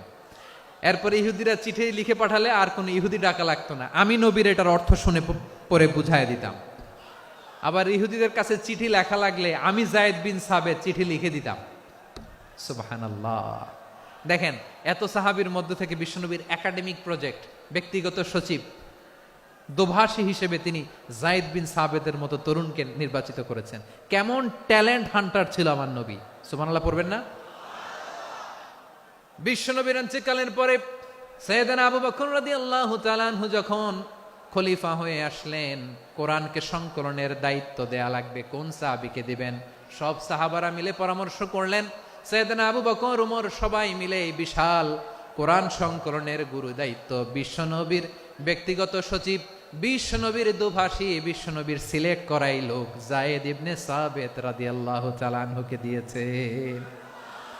এই যে আজকের যে কোরআন পড়েন, এটা আগে এরকম ছিল না। কোরআন নাজিল হলে সাহাবারা চামড়ার, ওটের চামড়ায় লিখে ফেলতো, ওটের চ্যাপ্টা হাড্ডির মধ্যে লিখে ফেলতো, গাছের গুড়ির মধ্যে লিখে ফেলতো, বিভিন্ন জনের কাছে ছড়ানো ছিটানো ছিল। আবু বকর রাদিয়াল্লাহু তাআলা আনহু একসাথে করলেন, পরবর্তীতে উসমান রাদিয়াল্লাহু তাআলা আনহু একসাথে করলেন। 114 সূরার এখন এই মুসহাফ, এই কম্পাইলেশন, এই কপি আমরা পেয়েছি, যার হিউজ কন্ট্রিবিউশন ছিল। এই পুরো কোরআন কম্পাইলেশনের প্রজেক্ট ম্যানেজার ছিল জায়েদ বিন সাবেত রাদিয়াল্লাহু তাআলা আনহু। কোরআন কম্পাইলেশনের প্রজেক্ট ম্যানেজার। দেখেন, উনারে মাথায় হাত দিয়ে আজান শিখায় নাই। সুবহানাল্লাহ কইবেন না? তাহলে প্রথম সাহাবী আবু মাহজুরাকে মুয়াজ্জিন বানাইলেন, জায়েদ বিন সাবেতকে ব্যক্তিগত সচিব আর দোভাষী বানালেন, মুসআব ইবনে উমাইর রাদিয়াল্লাহু তাআলা আনহুকে ইসলামের প্রথম অ্যাম্বাসেডর বানালেন। কি নাম? He was the first ambassador in Islam. ইসলামের প্রথম ডিপ্লোম্যাট, ইসলামের প্রথম কূটনৈতিক মুসআব ইবনে উমাইর, মক্কার তরুণ যুবক। উনি পারফিউম লাগাইলে মানুষ দেখলেই বুঝতো এটা মুসআব লাগাইছে। এমন স্মার্ট, ড্যাশিং ফেস, এমন পার্সোনালিটির মানুষ ছিল মুসআব রাদিয়াল্লাহু তাআলা আনহু। কারণ যিনি ইসলামের স্পোকম্যান হবেন, মুখপাত্র হবেন, তার স্মার্ট হওয়ার দরকার আছে না নাই? আকাবার প্রথম শপথ যখন হলো, তাদের সাথে বিষ্ণু ঈসা ইসলাম মদিনাতে একজন মুখপাত্র পাঠালেন, ডিপ্লোম্যাটকে পাঠালেন, অ্যাম্বাসেডর অফ ইসলাম। তিনি হচ্ছেন মুসআব ইবনে উমাইর। পড়েন সুবহানাল্লাহ। জুমার বিধান নাজিল হয়েছে, কিন্তু মক্কায় পরিবেশ নাই জুমা পালনের। বিষ্ণু ঈসা ইসলাম একজনকে দিয়ে খবর পাঠালেন, যাও মদিনায় মুসাবকে যে বলো, মুসাব তো আমার শিক্ষক, আমার স্পোকম্যান, মদিনাতে যেন তারা জুমা কায়েম করে। বিশ্বনবীর আগেই মুসআব মদিনার মুসলিমদেরকে নিয়ে মদিনায় প্রথম জুমা কায়েম করে ফেলছে। কোন সুবহানাল্লাহ। ডিপ্লোম্যাটদের কেমন হইতে হয়, অ্যাম্বাসেডারের কেমন হইতে হয়, মুসআব রাদিয়াল্লাহু তাআলা আনহুর কাছ থেকে শিখে নাও। তাহলে মুসআব রাদিয়াল্লাহু তাআলা আনহুকে বিশ্বনবী ল্যাঙ্গুয়েজ শিখান নাই, সফট স্কিল শিখান নাই। জায়েদ রাদিয়াল্লাহু তিনি হিব্রু ল্যাঙ্গুয়েজ শিখেছেন, সুরিয়ানি শিখেছেন, কিন্তু মুসআবকে তিনি বানিয়েছেন the spokesman of Islam, the first diplomat, the ambassador of Islam. আব্দুল্লাহ ইবনে আব্বাস রাদিয়াল্লাহু তাআলা আনহু বিশ্বনবীর কাজিন, চাচাতো ভাই। আবার মাইমুনা রাদিয়াল্লাহু তাআলা আনহু, মাইমুনা নবীর স্ত্রী, তিনি ছিলেন আব্দুল্লাহর আপন খালা। তো নবীর বউ যদি ওনার খালা হয়, নবী তার কি খালু। তাহলে সম্পর্ক অনেক গভীর, কাজিন আবার খালু। ছোট্ট মানুষ, তাই রাতে মাঝে মাঝে ঘরে থাকতো। বিশ্বনবী দেখলেন আব্দুল্লাহ যেহেতু আমার ঘরে ঢুকতে পারে, আব্দুল্লাহরে এই উম্মতের বড় শিক্ষাবিদ বানাইতে হবে। তাই আব্দুল্লাহ ইবনে আব্বাসকে বিশ্বনবী হাতে কলমে শিক্ষা দিয়েছেন। তো বিশ্বনবী রাতে যখন তাহাজ্জুদ পড়তেন, ছোট্ট আব্দুল্লাহ ঘরে থাকতো। বুঝতে পেরেছেন? ছোট্ট মানুষ তো ঘরে থাকতো। তো বিশ্বনবী তাহাজ্জুদের জন্য একবার দাঁড়িয়েছেন, ছোট্ট আব্দুল্লাহ ওযু করে দাঁড়াইছে। আচ্ছা বলেন তো, ইমাম আর মুসল্লি মোট যদি দুইজন হয়, একজন ইমাম একজন মুসল্লি, তো মুসল্লি ইমামের কোন দিকে দাঁড়াবে? ডানে দাঁড়াবে। ছোট্ট আব্দুল্লাহ বোঝে নাই, বিশ্বনবী তাহাজ্জুদ শুরু করেছেন, উনি একতেদা করছেন আর দাঁড়াইছেন বায়ে। কোথায় দাঁড়িয়েছেন?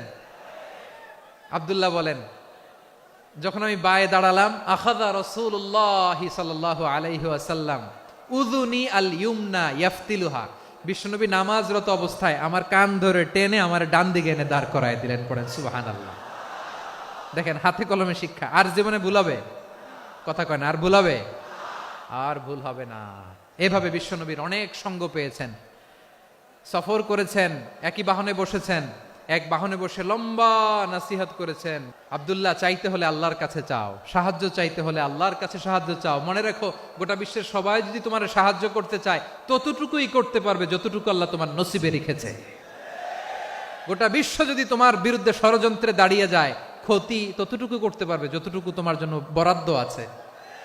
এর বাইরে কিছু করতে পারবে না। আওয়াজ করে বলেন ঠিক কিনা? এভাবে হাতে কলমে শিখিয়েছেন, বিশ্বনবীর সঙ্গ পেয়েছেন। উনাকে বিষ্ণু ইসলাম শিক্ষাবিদ, এডুকেটর অফ দিস উম্মাহ হিসেবে সিলেক্ট করেছেন, হাতে কলমে শিখিয়েছেন। বিশ্বনবী একবার প্রকৃতির ডাকে সাড়া দিয়ে এসেছেন। এখন কি করতে হবে? নামাজের জন্য অজু করতে হবে। বিশ্বনবী এসেই দেখেন অজুর বদনায় পানি ভরা, খুশি হয়ে গেলেন। বললেন, কে রেখেছে পানি?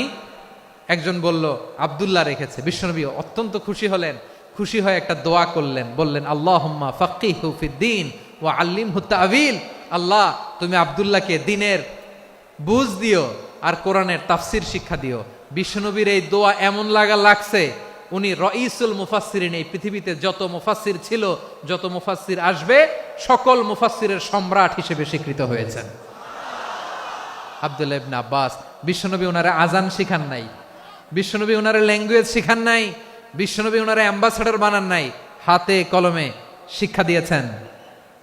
ছোট্ট মানুষ, বিশ্বনবী ইন্তেকাল করলেন। আবু বকরের সময় গেল, ওমরে ফারুকের খেলাফত, তখনও তিনি তরুণ। ওমরে ফারুক রাদিয়াল্লাহু তাআলা আনহু ওনার ক্যাবিনেট মিনিস্ট্রির বৈঠকে এ আব্দুল্লাহ ইবনে আব্বাসকে পাশ দিয়ে বসায় রাখতেন। বয়স্ক সাহাবারা এটা পছন্দ করতো না। তারা বলতো, ঘটনা কি? আব্দুল্লাহর মতো ছেলে নাতি আমাদের আছে, এরা কেন রাখে ওমরে ফারুক? ওমরে ফারুক এটা টের পেলেন। তিনি বুঝতে পারলেন যে ক্যাবিনেট মেম্বাররা এটা পছন্দ করে না, ছোট্ট আব্দুল্লাহরা কেন রাখি, কেন যে রাখি, এটা একদিন বুঝাবো। একদিন মিটিং এ তিনি সবাইকে বললেন, ইদা জাআ নাসরুল্লাহি ওয়াল ফাতহ। এই আয়াত দ্বারা উদ্দেশ্য কি বলেন তো মুরব্বী সাহাবীরা? এক সাহাবী বলেন, এই সূরা দ্বারা উদ্দেশ্য, আল্লাহ বলেছেন আমাদেরকে বিভিন্ন ল্যান্ড, বিভিন্ন এলাকা বিজয় করতে হবে। ওমরে ফারুক বললেন, না, হয়নি।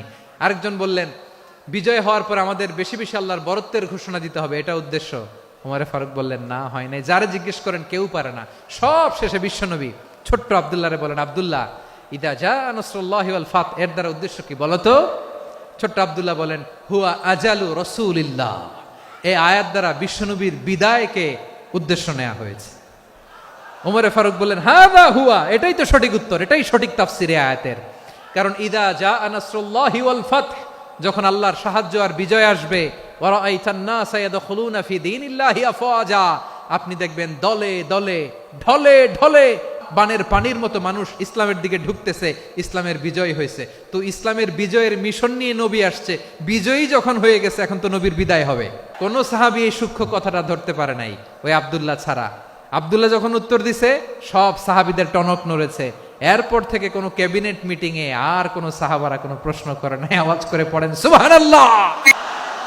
বিশ্বনবী আব্দুল্লাহ ইবনে আব্বাসকে দ্য এডুকেটর অফ দ্য উম্মাহ, উম্মার শিক্ষাবিদ হিসেবে গ্রহণ করেছেন। আওয়াজ করে পড়তে হবে আল্লাহু আকবার। সাহাবীদের নামগুলো মনে থাকবে? এক নম্বরে আবু মাহজুরা, মুয়াজ্জিন বানাইছেন। যায়েদ ইবনে সাবিত, দোভাষী, ট্রান্সলেটর অফ প্রফেট, এবং তিনি ছিলেন বিশ্বনবীর ব্যক্তিগত সচিব। মুসআব ইবনে উমাইর, the first ambassador and diplomat of Islam. আব্দুল্লাহ ইবনে আব্বাস, এই উম্মার সবচেয়ে বড় এডুকেটর, শিক্ষাবিদ। আরেকজন ছিল আব্দুল্লাহ ইবনে মাসউদ রাদিয়াল্লাহু তাআলা। দুই আব্দুল্লাহ, আব্বাস গেল, আরেকজন হচ্ছে মাসউদ। মক্কার তরুণ, ছাগল পালতো মুশরিকের। বিশ্বনবী আর আবু বকর রাদিয়াল্লাহু তাআলা আনহু একবার গেলেন, যে দেখে এই তরুণ দাঁড়ায় আছে। বিশ্বনবী বলেন, আমি খুব ক্ষুধার্ত, তোমার কাছে কি দুধ আছে ছাগলের? আব্দুল্লাহ আছে, ওয়ালাকিন আনা মু'তামান, কিন্তু যে দুধ আছে এটা আমানতের, আমি দিতে পারবো না। বিশ্বনবী এইটা শুনেই তারা টার্গেট করে ফেলছে। আনা মু'তামান, দুধ আছে কিন্তু এটা আমার মালিকের, আমি তো দরদ দেখায় আমার মালিকের দুধ, আপনি পথিক, আপনারে দিতে পারি না। বিশ্বনবী টার্গেট করে ফেলছেন, এরে আমার কাজে লাগাইতে হবে। বিশ্বনবী বললেন, আচ্ছা ঠিক আছে, দুধ দিও না, কিন্তু এমন ছাগি আছে কিনা যেই ছাগির সাথে কোনো ছাগলের মিলন হয় নাই, তার ওলানে দুধও আসে নাই, বাচ্চাও নাই, এরকম ছাগির থেকে যদি আমি দুধ খাই তাহলে তো সমস্যা নাই। বলতেছে এরকম ছাগির থেকে দুধ খাইলে সমস্যা নাই, কারণ এরকম ছাগির ওলান থেকে দুধ আসবেও না। বলতেছে ঠিক আছে, এরকম একটা ছাগি নিয়ে আসা হলো। বিশ্বনবী বিসমিল্লাহ বলে ওই ছাগির ওলানে হাত দিলেন। হাত দিতে দেরি, পুরো ওলানটা দুধে ভরে যেতে দেরি হয় না। বিশ্বনবী আর আবু বকর রাদিয়াল্লাহু তাআলা আনহু দহন করে পেট ভরে খেলেন। এই দৃশ্য আব্দুল্লাহ ইবনে মাসউদের হৃদয়ে দাগ কাটলো। এই মুআজিজা দেখে তিনি বললেন, আশহাদু আল্লা ইলাহা ইল্লাল্লাহ ওয়া আশহাদু আন্না মুহাম্মাদুর রাসূলুল্লাহ। তিনি ষষ্ঠ মুসলিম ছিলেন, 6 নম্বর মুসলমান। ওনাকে টার্গেট করে বিশ্বনবী দেখলেন এমন ইন্টেলেকচুয়াল ব্রেন, উনি সূক্ষ্ম সূক্ষ্ম জিনিস বুঝে বেশি, ফিকহি জ্ঞান ওনার মধ্যে বেশি। বিশ্বনবী ওনাকে কোরআনের জ্ঞান শিক্ষা দিতে লাগলেন। উনি বিশ্বনবী সবার কাছে কোরআন শোনায়, কিন্তু বিশ্বনবী নিজে আব্দুল্লাহ ইবনে মাসউদের কাছ থেকে কোরআন শুনতো। বিশ্বনবী একবার বললেন, ইকরা আলাইয়া ইয়া মাসউদ। ইবনে মাসউদ একবার শোনাও তো কোরআন দেখি। আব্দুল্লাহ ইবনে মাসউদ বলে, আকরাউ আলাইকা ওয়া আলাইকা উনজিল। নবী, আপনার উপর কোরআন নাজিল হয় আর আমি আপনার সামনে কোরআন পড়ব। বিশ্বনবী বললেন, ইন্নী উহিব্বু আন আসমাআহু মিন গায়রি। আমি নিজে পড়তে যেমনি ভালোবাসি, অন্যে পড়ুক আমি শুনবো, এটাও আমি ভালোবাসি। সূরা নিসা তিনি তেলাওয়াত করে শুনিয়েছেন। এমন সূক্ষ্ম সূক্ষ্ম বিষয় বিশ্বনবী উনাকে ধরিয়ে দিয়েছেন। উনি হয়ে গিয়েছেন, আব্দুল্লাহ ইবনে আব্বাস হয়েছেন রাইসুল মুফাসসিরিন, উনি হয়ে গিয়েছেন ফাকিহুল উম্মাহ। ওনার চাইতে বড় ফকি এই পৃথিবী আর দেখবে না। চিল্লায় বলেন সুবহানাল্লাহ। উনি বলতেন, ওয়াল্লাহি ইল্লাযী লা ইলাহা গায়রু মা উনজিলাত সূরাতুন ইল্লা ওয়া আনা আ'লামু আইনা উনজিলাত ওয়া ফীমা উনজিলাত। বিশ্বনবী এমন ভাবে কোরআনের দার্স আমাকে দিয়েছেন, কোরআনে যত সূরা নাজিল হয়েছে, যেখানে নাজিল হোক না কেন আমি জানি এটা কোথায় নাজিল হয়েছে এবং কোন প্রেক্ষাপটে নাজিল হয়েছে। এমন একটা সূরা নাই যে সূরার কোথায় নাজিল হয়েছে আমি মাসুদের জানা নাই, কোন প্রেক্ষাপটে নাজিল হয়েছে আমার জানা নাই। এরকম ঘটবে না। চিল্লায় বলেন আল্লাহু আকবার। এই আব্দুল্লাহ ইবনে মাসউদ রাদিয়াল্লাহু তাআলা আনহু ওমর ফারুকের সময় কুফার চিফ জাস্টিস ছিলেন। কুফা নগরীর চিফ জাস্টিস। চিফ জাস্টিস বুঝেন নাই? বিচারপতি। কি ছিলেন? সবাই বলে নাই, কি ছিলেন? বিচারপতি ছিলেন। এবং ওনার যে ফিকহি জ্ঞানের ধারা, এটাই আলকামা, ইব্রাহিম আন-নাখাই, হাম্মাদ ইবনে সুলাইমান হয়ে ইমাম আবু হানিফা পর্যন্ত পৌঁছেছে। এবং ওনার ফিকহি জ্ঞানের ধারাই হানাফি মাযহাবে অ্যাকসেপ্ট হয়েছে। আজও এগুলো হানাফি মাযহাবে চর্চিত হয়। হানাফি মাযহাবের সব ফিক আব্দুল্লাহ ইবনে মাসউদের ফিকহি জ্ঞানের ধারা থেকে নেওয়া হয়েছে। চিল্লায় পড়েন সুবহানাল্লাহ। তাহলে উনাকে বিশ্বনবী বানিয়েছেন জুরিস্ট, আইনবিদ, ফকিহ। উনারে আজান শিখান নাই। হিউম্যান রিসোর্স ডেভেলপমেন্ট কিভাবে করবেন, মানব সম্পদের উন্নয়ন কিভাবে করতে হয়, কিভাবে যার যেখানে প্রতিভা কাজে লাগাতে হয় উনি দেখিয়েছেন। সুবহানাল্লাহ পড়বেন না? খালিদ বিন ওয়ালিদ কি ছিলেন? বীর যোদ্ধা। কিন্তু তিনি ইসলাম ধর্ম গ্রহণ করেছেন অনেক দেরিতে, 8ম হিজরিতে। তার মানে 8ম হিজরির আগে উনি মুশরিকদের পক্ষে লড়াই করেছেন। ওনার হাতে কত মুসলিম সাহাবী যে নিহত হয়েছে হিসাব নাই। বিশ্বনবী টার্গেট করে রাখছে, তুমি আমাদের মুসলিমদের এত ক্ষতি করলা, তুমি যখন মুসলমান হবা তোমারে দিয়ে আমি এমন কাম করামু যে এটা আর কেউ করতে পারবে না। খালিদ বিন ওয়ালিদ রাদিয়াল্লাহু তাআলা আনহু 8ম হিজরিতে মুসলিম হয়েছেন, মক্কা বিজয়ের আগে। তো মক্কা বিজয়ের আগে যখন মুসলিম হয়েছেন, এর আগে কি করছেন? কাফিরদের সাথে যুদ্ধ করেছেন। উনি উহুদের যুদ্ধে মুসলমানদের যে পরাজয় ভাব, কঠিন পরিস্থিতির মুখোমুখি উনার কারণে পেছন থেকে এমন আতর্কিত আক্রমণ করেছেন, মুসলমানদেরকে কচুকাটা করেছেন। 8ম হিজরিতে আল্লাহ তাআলা হেদায়েতের নূর দিয়ে ওনার হৃদয়টাকে উজালা করে দিলেন। লা ইলাহা এটা এমন বাণী যার হৃদয়ে একবার টাচ খাবে, এইটা থেকে সে আর পালিয়ে বেড়াতে পারে। ঝিনুকের ভেতর লুকিয়ে থাকে যেমন মতি, ঝিনুকের ভেতর লুকিয়ে থাকে যেমন মতি, কলমা শাহাদাতে আছে আল্লাহর জ্যোতি, কলমা শাহাদাতে আছে আল্লাহর জ্যোতি। ঠিক কিনা বলেন? মক্কা বিজয়ের আগে মুসলিম হলেন, হওয়ার পরেই বিশ্বনবীর টার্গেট ফুলফিল হলো। ওই যে টার্গেট করে রেখেছেন আর দোয়া করেছেন, খালিদ বিন ওয়ালিদ যদি মুসলিম হয় তাকে আমি মিলিটারি চিফ বানাবো। ওনাকে আজান শিখান নাই, ওনারে কান ধইরা নামাজের এই মাথা থেকে ওই মাথা আনান নাই, ফিকহি কোরআনের সূক্ষ্ম তাফসীর ওনারে শিখান নাই, অ্যাম্বাসেডর বানান নাই। বিষ্ণু ইসলাম উনাকে সামরিক অভিযানে প্রেরণ করেছেন। সামরিক অভিযানে তিনি প্রেরণ করেছেন। উনার জীবদ্দশায় উনার নেতৃত্বে যতগুলো যুদ্ধ হয়েছে, একটা যুদ্ধেও তিনি পরাজয় বরণ করেন নাই। ওমরে ফারুকের সময়কালে তিনি চিফ অফ মুসলিম মিলিটারি, মানে মুসলিম সেনাপতি হয়েছেন। তাহলে কিভাবে হিউম্যান রিসোর্স ব্যবহার করতে হয় গোটা বিশ্ব আমার নবীর কাছ থেকে শিখে নাও। খালিদ বিন ওয়ালিদ, ওনাকে বিশ্বনবী একটা উপাধি দিয়েছেন। উপাধিটা হচ্ছে সাইফুল্লাহিল মাসলুল, আল্লাহর নাঙ্গা তরবারি, আল্লাহর খোলা তরবারি, দ্য ওপেন সোর্ড অফ আল্লাহ। খালিদ বিন ওয়ালিদ মুসলিম সেনাপতি। হাসান বিন সাবেত রাসূলের সভা কবি, কালচারাল হিজিমনিকে ডিফিট করার জন্য। উনি ভালো অস্ত্র চালানো জানতেন না, ওই কাজে উনি যেতেন না। উনার ছিল কাব্য প্রতিভা। কাফিররা কবিতা দিয়ে নবীকে গালি দিত, বিশ্বনবী বলতেন, ইয়া হাসান আজিব আন রাসূলিল্লাহ, তুমি নবীর হয়ে কাফেরদের এই কথাগুলোর জবাব দাও। বিশ্বনবীর একটা মিম্বার ছিল, বিশ্বনবীর মিম্বারের পাশাপাশি মসজিদে নববীতে এই হাসান বিন সাবেতের জন্য বিশ্বনবী একটা স্পেশাল মিম্বার বানিয়ে দিয়েছেন। এখান থেকে তুমি জবাব দাও। এবং বিশ্বনবী বলেছেন, আল্লাহুম্মা আইয়িদহু বিরূহিল কুদুস। আল্লাহ, হাসান আমার পক্ষে জবাব দেয়, তুমি জিব্রাইল মারফত তাকে সাহায্য পাঠাইয়া দিও। রাসূল সাল্লাল্লাহু আলাইহি ওয়াসাল্লামের সভা কবি, the poet of the prophet, নবীর কবি। উনি কবিতা দিয়ে, এমন উচ্চাঙ্গের ভাষায় কবিতা দিয়ে তিনি জবাব দিতেন, কাফিরদের গা শিহরে যেত, তাদের হৃদয়ে আগুন ধরে যেত। তাহলে এরকম কবিরও দরকার আছে না নাই? এখন যাকে আল্লাহ দিছে কাব্য প্রতিভা, এরা যদি আপনি যুদ্ধের ময়দানে পাঠান হবে? যারে দিছে সুরেলা গলা, এরা যদি অ্যাম্বাসেডর বানান হবে না। হাসান বিন সাবেত ছিলেন বিষ্ণু ইসলামের কবি। হুযায়ফা ইবনুল ইয়ামান বিশ্বনবীর গোয়েন্দা বিভাগের প্রধান। কিসের প্রধান? হুযায়ফা ইবনুল ইয়ামান। ওনার ছিল ডিটেকটিভ মাইন্ড, ডিটেকটিভ মাইন্ড, গোয়েন্দা বিভাগের প্রধান। এবং উনি হচ্ছেন সাহিবু সিররি রাসূলিল্লাহ, রাসূল সাল্লাল্লাহু আলাইহি ওয়াসাল্লামের গোপন তথ্যের ধারক বাহক। নবীর যেই কথা কেউ জানে না, সব হুযায়ফার পেটের ভিতরে ছিল। সুবহানাল্লাহ পড়েন। মদিনার যত ইহুদিদের একটা লিস্ট ছিল, এই লিস্ট শুধু দুইজন জানতো, বিশ্বনবী আর হুযায়ফা। গোয়েন্দা বিভাগের হেড ছিল। খন্দকের যুদ্ধে প্রচন্ড আজকের মতো শৈত্য প্রবাহ, মাটি খনন করতে করতে সাহাবীদের পেটে ক্ষুধা নাই, দাঁড়াইতে পারে না নামাজের জন্য, এত ক্লান্ত, ক্ষুধা, ক্লান্ত, শ্রান্ত। বিশ্বনবী বললেন, কে আছো? এই কঠিন শীত, এই ভয় আর ক্ষুধার মধ্যেও খন্দকের পরীক্ষার টপকে শত্রু শিবিরে যে আমাকে তথ্য দিবা, কে আছো?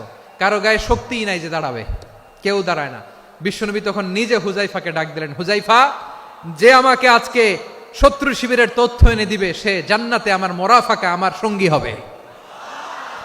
হুযায়ফা রাদিয়াল্লাহু ইবনুল ইয়ামান জীবনের ঝুঁকি নিয়ে এই ক্ষুধা, শৈত্য প্রবাহ, কোল্ড ওয়েভসকে উপেক্ষা করে পরীক্ষা টপকে শত্রু শিবিরে যে সবার কথাগুলো চুপে চুপে শুনে বিশ্বনবীর দরবারে এসে গোয়েন্দাদের মতো তথ্য সরবরাহ করেছে। বিশ্বনবীর গোয়েন্দা বিভাগের প্রধান হুযায়ফা ইবনুল ইয়ামান ইন্টেলিজেন্স বিভাগ চালাতেন। মুনাফিকদের নাম ওনার কাছে ছিল। মুআয ইবনে জাবাল মদিনা রাষ্ট্রের সবচেয়ে সিনিয়র আমলা ছিলেন।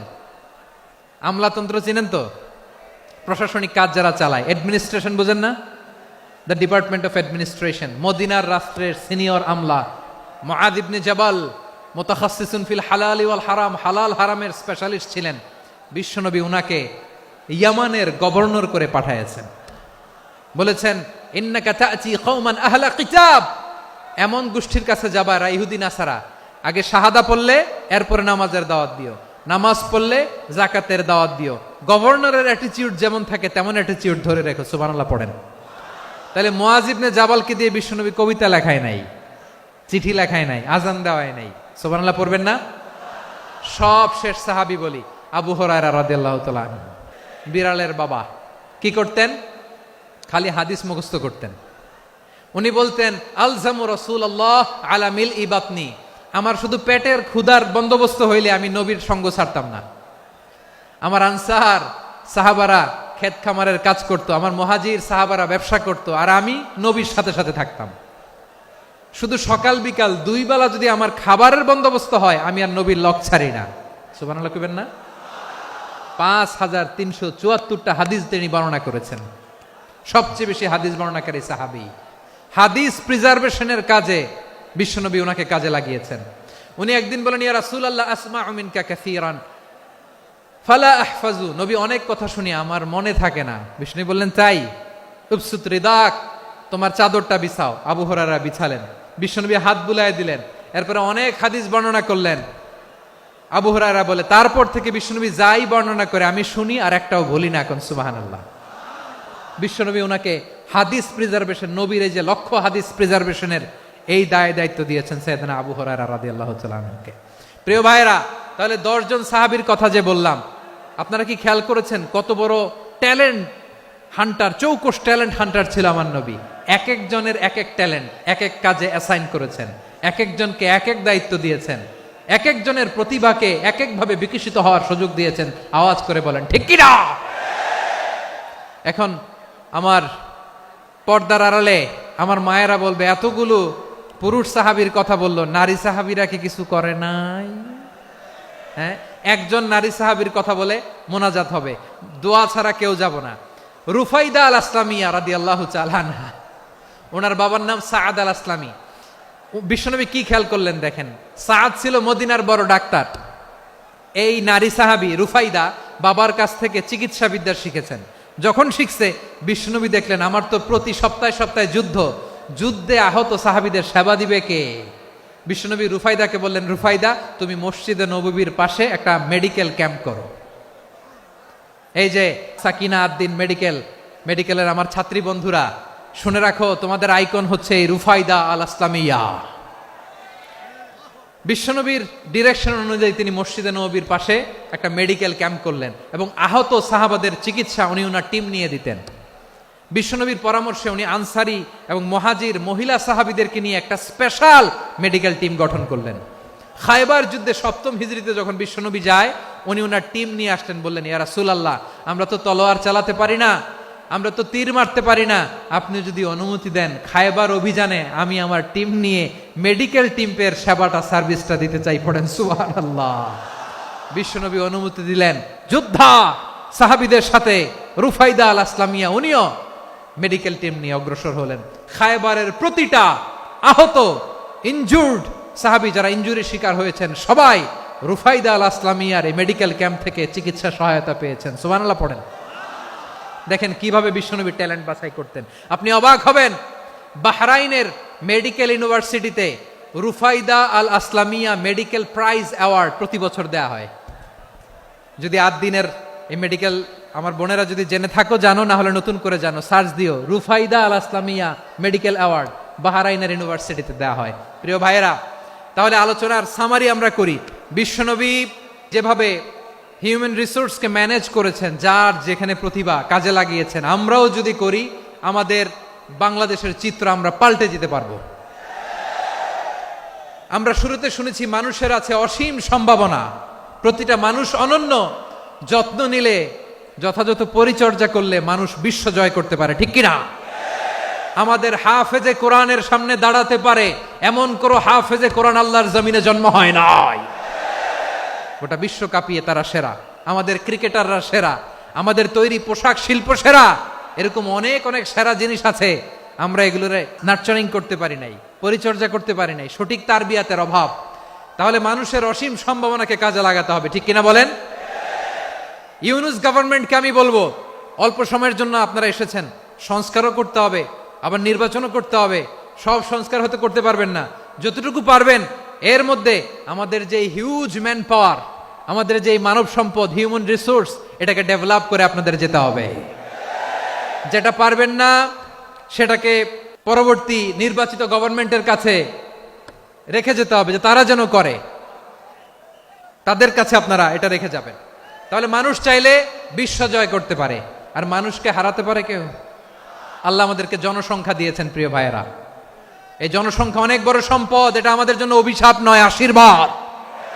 আমাদের জনসংখ্যাকে যদি আমরা জনশক্তিতে রূপান্তর করতে পারি, আজকে বাংলাদেশ যে অবস্থানে দাঁড়িয়ে আছে, বাংলাদেশ তার 20 গুণ উন্নতির শিখরে চলে যাবে। চিল্লায় বলো ঠিক কিনা? আমাদের শ্রমিক ভাইয়েরা বাইরে কাজ করে, আমাদের শ্রমজীবী ভাইয়েরা, প্রবাসীরা, তাদের ব্যাপারে গুরুত্ব দিতে হবে। আমাদের শ্রমের দাম সবচেয়ে কম, সবচেয়ে কম। তারা এম্বাসিতে গুরুত্ব পায় না, এয়ারপোর্টে গুরুত্ব পায় না। এই সরকার অবশ্য তাদেরকে অনেক গুরুত্ব দিচ্ছে। আমাদের অদক্ষ শ্রমিককে যখন আমরা দুবাই পাঠাই, অল্প বেতন পায়, কিন্তু ইন্ডিয়ানরা দক্ষ শ্রমিক পাঠাইলে তার 3 গুণ বেতন পায়। আমরা আমাদের শ্রমিকদেরকে অদক্ষ ভাবে আর পাঠাতে চাই না, দক্ষ শ্রমিক পাঠিয়ে আমরা রেমিটেন্সের বন্যা বইয়ে দেব। তাদেরকে সবচেয়ে গুরুত্ব দিতে হবে। আমরা পেয়েছি ফ্রিডম ফাইটার, মুক্তিযোদ্ধা, আর আমার প্রবাসী ভাইরা হচ্ছে রেমিটেন্স ফাইটার। জোরে বলো ঠিক কিনা? তাহলে আমাদের এই জনশক্তিকে জনসম্পদে ট্রান্সফর্ম করতে হবে। সরকার জনগণকে এভাবে পলিশ করতে হবে। মা বাবারা ছেলে মেয়েদের মধ্যে কার কোন যোগ্যতা তাকে ওইভাবে কাজে লাগাতে হবে। সবার A+ পাওয়ার কোনো দরকার নাই। আমাদের দেশে একটা টেন্ডেন্সি আছে, পরীক্ষায় A+ না পাইলে কই তুই কি করলি, পাশের বাড়ির ছেলে A+ পাইছে, যা ওর পা ধোয়া পানি খা। খাওয়া নাই, এগুলার খাওয়া নাই। ওরে আল্লাহ A+ পাওয়ার জন্য বানাইছে, আর আপনার ছেলেকে এই A+ গুলারে নিয়ন্ত্রণ করার জন্য আল্লাহ বানাইছে। ওকে দিয়ে আল্লাহ কি করবে আপনি জানেনই না। একটা A+, একটা A গ্রেড একটা মানুষের জীবনকে ঠিক করে দিতে পারে না। আপনার ছেলেকে আল্লাহ অন্যদিকে যোগ্যতা দিয়েছে। ওদের মনোবল ভাঙবেন না, খবরদার। যাকে দিয়ে যেটা হবে তাকে দিয়ে সেটা করতে হবে, তার প্রতিভাকে সেভাবে কাজে লাগাতে হবে। তাহলে আমাদের এই জনসংখ্যা জনসম্পদে রূপান্তরিত হবে। আমাদের সরকারের তত্ত্বাবধানে আমাদের 18 কোটি জনগণ দক্ষ জনশক্তিতে রূপান্তরিত হোক। আমরা চাই কি চাই না? আমরা ভালো মানুষ, শ্রেষ্ঠ মানুষ হতে চাই কি চাই না? ওই জাপানিজদের মতো সৎ, ওই ইউরোপিয়ানদের মতো কালচার্ড।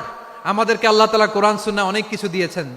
যেহেতু বর্তমানে আমরা দেখছি তারা সৎ, তাদের মধ্যে ভ্যালিউ আছে, সেগুলো আমাদের মধ্যে আনার দরকার আছে না নাই? আর ইসলাম দিয়ে আমাদের জীবনকে সাজাতে হবে। ইসলাম দিয়ে আমার পরিবারকে সাজাতে হবে। ইসলাম থেকে, কোরআন থেকে প্রেসক্রিপশন না নিলে জীবন সুন্দর হবে না। কোরআন থেকে প্রেসক্রিপশন না নিলে সমাজ সুন্দর হবে না। কোরআনের প্রেসক্রিপশন না মানলে রাষ্ট্র সুন্দর হবে না। কোরআনের প্রেসক্রিপশন অ্যাপ্লাই না করলে শুধু দুর্নীতি দমন কমিশন দিয়ে দুর্নীতি বন্ধ করা যাবে না। এজন্য কোরআনের আইন আমরা চাই কি চাই না? প্রিয় ভাইয়েরা, হিউম্যান রিসোর্স ডেভেলপমেন্ট, মানব সম্পদের উন্নয়ন, আমাদের সরকার যেন এদিকে নজর দেয়। আমরা যেন এই ব্যাপারে যত্নবান হয়ে উঠি। যাকে আল্লাহ যে যোগ্যতা দিয়েছে, এই যোগ্যতা দিয়ে আমরা যেন ইসলামের জন্য, দেশের জন্য কাজ করি। আমরা যেন আমাদের স্কিল ডেভেলপ করি, আমাদের পটেনশিয়ালকে ডেভেলপ করি। মোরালিটি, ভ্যালিউজ নিয়ে শায়েখ আহমদুল্লাহ আলোচনা করেছেন, এগুলো দিয়ে যেন আমরা আমাদেরকে সাজাই। আল্লাহ তাআলা আমাদের দেশকে তুমি নিরাপদ করো, আমরা পড়ি আমিন। আল্লাহ আমার 18 কোটি জনগণকে তুমি জনশক্তিতে রূপান্তরিত করো, আমিন। আল্লাহ আমরা হাতে হাত রেখে, কাঁধে কাঁধ মিলিয়ে ভাইয়ে ভাইয়ে যেন এই দেশকে গড়তে পারি, আল্লাহ তুমি তৌফিক দান করো, আমরা পড়ি আমিন।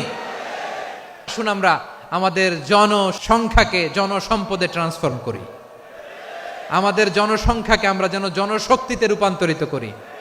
জনসংখ্যাকে ট্রান্সফর্ম করে জনশক্তি দিয়ে আমরা যেন আগামীর বাংলাদেশ, স্বাধীন বাংলাদেশ 2.0 কে গড়ে তুলি।